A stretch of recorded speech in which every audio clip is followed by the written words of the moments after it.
कामगार दिनानिमित्तानं घरेलू कामगार भगिनींनी कामगार मित्र आमदार संजय केळकर यांची ठाण्याच्या विश्रामगृहाबाहेर भेट घेऊन त्यांचे आभार मानले। आमदार केळकर यांनी भेट द्यावी म्हणून त्यांनी विनंती केली होती।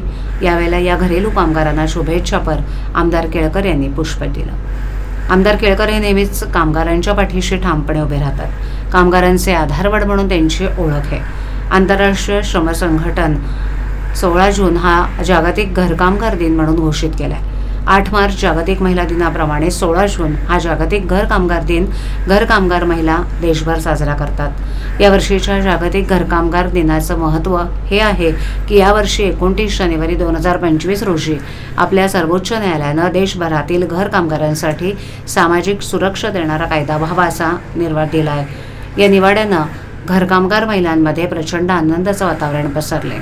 या आनंदी निवाड्याचं स्वागत यावेळेला घरेलू कामगारांसोबत आमदार केळकर यांनी उपस्थित राहून केलं। यावेळेला या कामगारांसोबत विविध विषयांवर केळकर यांनी चर्चा केली आणि त्यांच्याशी संवाद साधला।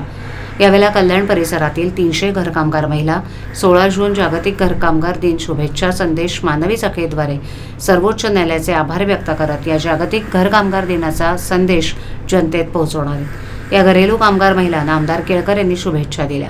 त्यांना सुविधा मिळाव्यात, मग त्यांच्या पेन्शनबाबत, किमान वेतनाबाबत वा सुरक्षिततेबाबत प्रयत्नशील असल्याचं आमदार केळकर यांनी सांगितलं।